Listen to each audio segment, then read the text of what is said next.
Olá, eu sou Jeff Vasques e eu sou poeta, palhaço e passarinho.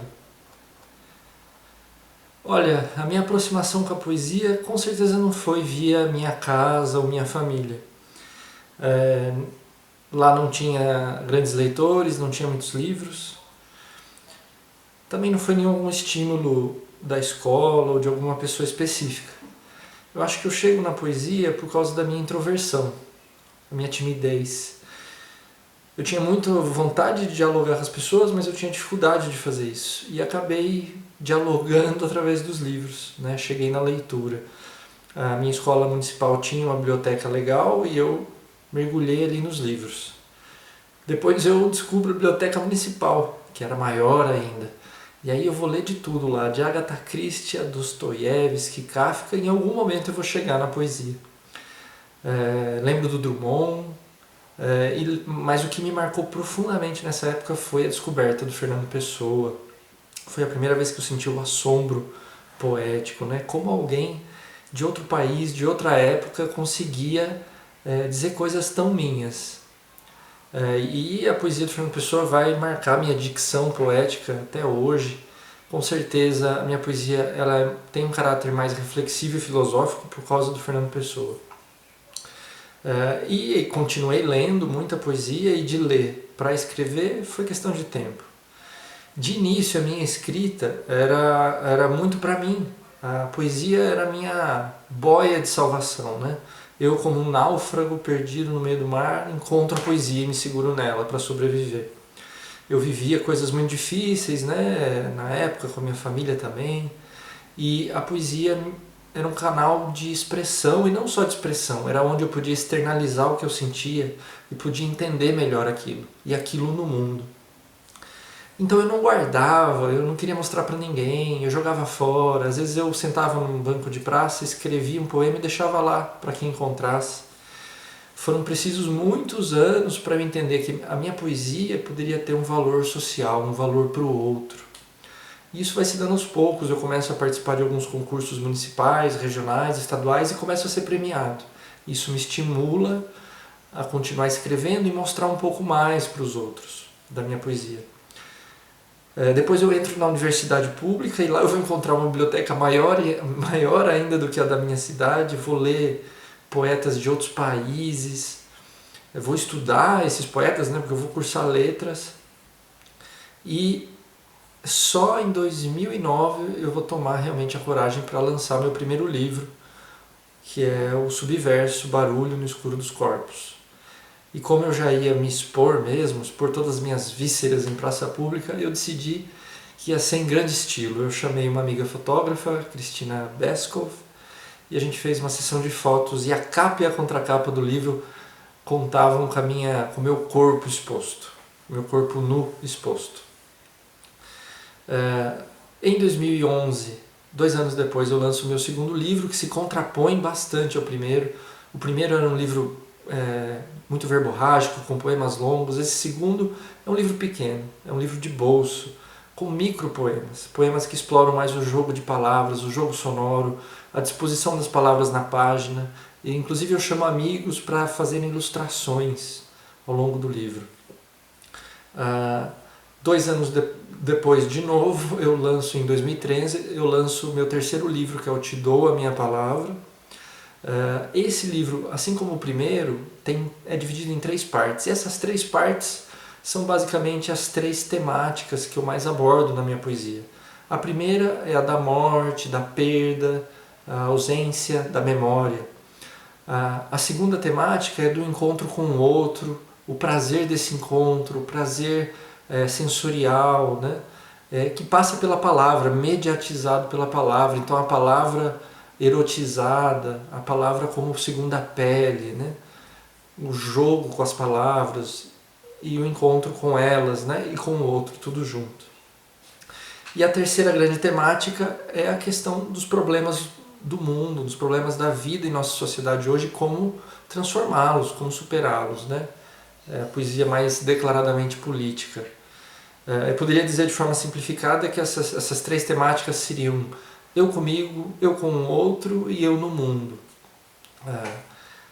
Em 2014, um ano depois, eu lanço o meu quarto livro de poesias, que é o Amor Livre-se. É um livro temático, ele vai trabalhar, ele vai problematizar, né, os relacionamentos afetivos no nosso tempo histórico. Vai questionar a monogamia, o romantismo e também a não monogamia. Interessante que na segunda parte do livro vai ter uma mini antologia de poemas para libertar o amor, onde eu reúno poetas clássicos conhecidos que vão falar do amor, mas de outro amor, né? De um amor que rompe o paradigma tradicional, hegemônico. E finalmente em 2017 eu lanço o meu último livro de poesias, o Es Fardo ou Farda, que é uma crônica poética do último período. A maioria dos poemas nascem de notícias de jornal, inclusive as manchetes acompanham os poemas. Eu também já lancei um livro infanto-adultil para crianças de 9 a 90 anos de idade, que é o Psil, uma história infantil para adultos ou uma história já madura para crianças, que narra a vida de um velhinho em situação de rua, de lua e de luta. Também tem um longo caminho de pesquisa com a poesia de luta da América, né? Eu investigo esses poetas lutadores que foram apagados, e quando eu digo apagados, muitos foram apagados concretamente, assassinados pelas ditaduras da América, suas poesias pararam de circular, não constam no cânone, e eu resgato esses poetas e poemas, traduzo e divulgo em português. Ao longo de anos de pesquisa, eu pude lançar em 2017 a Antologia de Poesias de Luta da América Latina, que reúne 80 poetas de 22 países, somando 160 poemas, que é um trabalho único em língua portuguesa. Nesse caminho, né, de pesquisa, eu fui encontrando também outros e outras poetas que vão no mesmo sentido. E a gente também em 2018, na verdade, a gente funda a Trunca, que é um coletivo que busca fortalecer esse campo da poesia de luta. E via Trunca, junto com o Lucas Bronzato, a gente lançou Cantos à Nossa Posição, que é uma antologia inédita em português do poeta de El Salvador, Roque Dalton.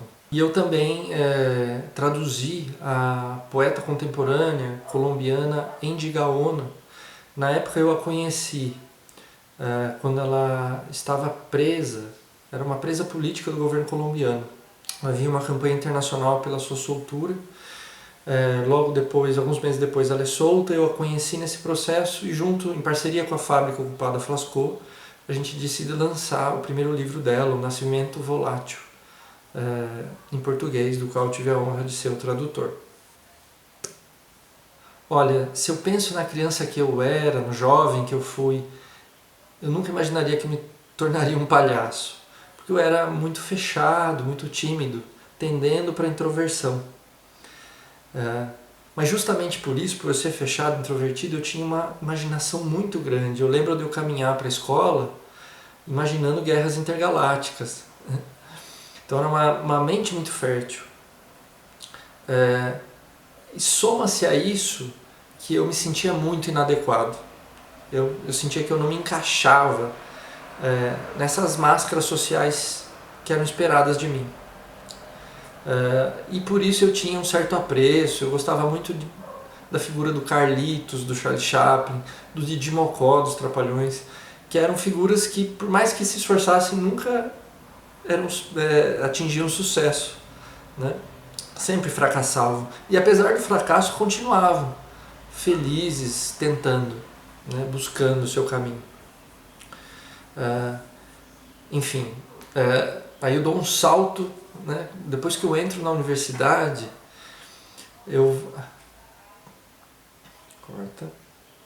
E durante todo esse período de infância e adolescência eu não tive acesso à arte, à produção de arte, né? É só na universidade que eu vou começar a poder cantar, dançar, tocar instrumentos e fazer teatro. E é como se eu vivesse uma segunda infância ali. E é justamente nesse momento que eu faço o meu primeiro curso de palhaço com o mestre João Mendes. E aí é uma grande descoberta, uma descoberta de uma potência enorme, porque eu percebo que tudo aquilo que eu imaginava eu posso fazer. Eu posso dar vazão pelo meu corpo através da menor máscara do mundo, do nariz de palhaço. porque o palhaço pode tudo, né? E aí eu segui nesse mergulho. O João Mendes, ele tinha um grupo que trabalhava em hospitais, que era o Libertadores do Riso. Eu vou trabalhar no Libertadores por 2 anos e vou me aprofundar também fazendo cursos com a Ana Elvira Vu, que é uma grande mestra palhaça que também trabalha em hospitais. Mas esse meu palhaço que nasceu, que era o Magrolhos, vou começar de novo. Mas durante toda a minha infância e juventude eu nunca tive muito acesso à arte. E isso bloqueava um pouco a materialização da minha imaginação pelo meu corpo, através do meu corpo, né? Eu me aproximei um pouco da poesia, mas foi um processo bem lento e gradual. É só quando eu entro na faculdade, aí já...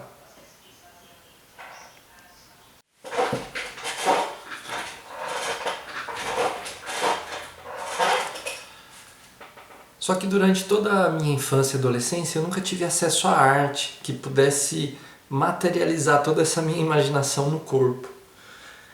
Fui acessando a poesia por conta própria bem aos poucos, né? Eu só vou acessar mesmo a arte na universidade. Quando eu entro na universidade eu vou começar a cantar, tocar, dançar e fazer teatro. E é ali que eu faço o meu primeiro curso de palhaço com o mestre João Mendes. E aí foi uma descoberta incrível, porque eu percebi que todo aquele meu potencial, todo aquele meu poder imaginativo podia se tornar realidade pelo meu corpo através da menor máscara do mundo, através do palhaço, porque o palhaço pode tudo.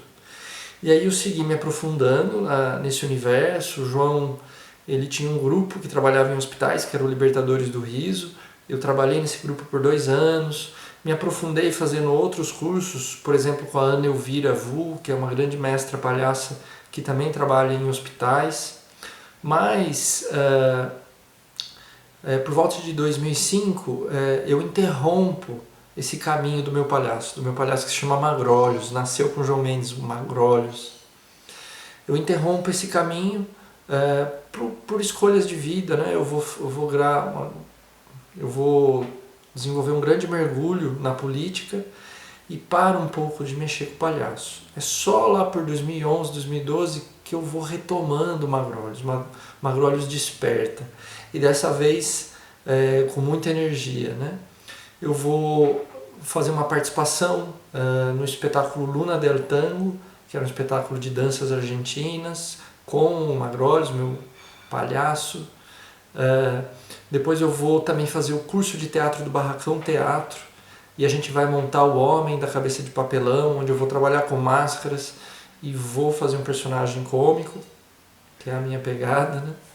E depois eu vou me aproximar de um grupo de palhaços aqui de Campinas e a gente vai montar um espetáculo que eu gosto muito, tenho um carinho muito grande, que é o Funeral Clown, que aborda uma temática que muitos associam como não relacionada ao universo do palhaço, que é a morte, mas para mim tem tudo a ver, porque o palhaço, para mim, é uma figura trágico e cômica.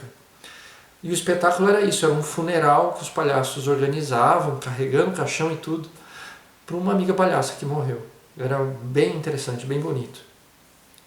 Teve um outro espetáculo que eu montei também, mas que circulou muito pouco, é um espetáculo infantil que é o Guia Prático de Como Lidar com Adultos. Mas o grande trabalho que realmente me fortalece no universo da palhaçaria é o que eu desenvolvo em 2015. É o Circo da Miséria, o maior espetáculo da Terra. Ele foi selecionado para o Digital FIC, aqui de Campinas, e ele nasce fruto de um trabalho que eu desenvolvo com a população em situação de rua aqui de Campinas. Eu ministro oficinas de jogos teatrais, palhaçaria, e a partir das cenas que eles vão trazendo, cenas da sua realidade, a partir das histórias que eles contam, eu vou montando os fragmentos que vão levar até o Circo da Miséria. Nesse período eu também me envolvo muito com o Movimento Nacional do Povo da Rua, vou participar de encontros regionais, estaduais, e toda essa vivência vai permitindo construir esse desespetáculo com o olhar do povo da rua, pelo olhar do povo da rua, né? E aí com esse desespetáculo eu vou fazer um grande giro. Eu tenho uma Kombi Casa, Poderosa do Cineia, e vou circular apresentando pelo estado de São Paulo, pela região sul, vou para o Uruguai, Argentina. É um ano que eu fico rodando, apresentando, foram experiências incríveis. Depois o Circo da Miséria é selecionado em 2019 no Digital PROAC para circular o estado de São Paulo, mas aí chega a pandemia em 2020 e a circulação que seria presencial acaba sendo virtual. E por que passarinho? Olha, eu tinha um blog, né, que chamava Eu Passarinho. Esse nome do blog veio por causa do versinho do Mário Quintana, aquele poeminha do Contra. Todos esses que estão atravancando o meu caminho, eles passarão, eu passarinho. Eu achava esse versinho incrível porque ele não só coloca essa postura de negar tudo isso que está posto, que vai contra a vida, né? Mas ao mesmo tempo ele afirma uma nova forma de viver, né? Com mais liberdade, sem barreiras, né? Que é muito bem sintetizada no verso Eu Passarinho. E eu acredito muito nisso, né? De lutar toda a minha... E eu acredito muito nisso, né? De transformar, da ação para a transformação da sociedade, né? A transformação radical da sociedade. Mas ao mesmo tempo que a gente nega esse mundo, que atravanca o nosso caminho, é importante que a gente afirme uma nova sociabilidade, novos valores, né? E por isso esse blog tinha esse versinho. Era um blog onde eu postava as minhas poesias e as traduções que eu fazia de poesia de luta. E aí, por causa desse blog, esse nome foi ficando, as pessoas começaram a me chamar de passarinho e pegou.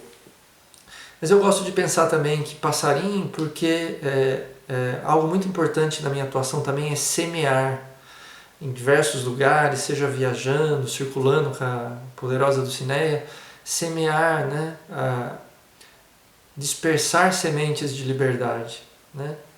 E isso se dá através da educação política. E essa educação política se dá tanto pela minha arte, toda a minha arte é educativa e política, mas também através de cursos de palhaçaria, cursos de improviso, cursos de produção poética, de produção de poesia de luta.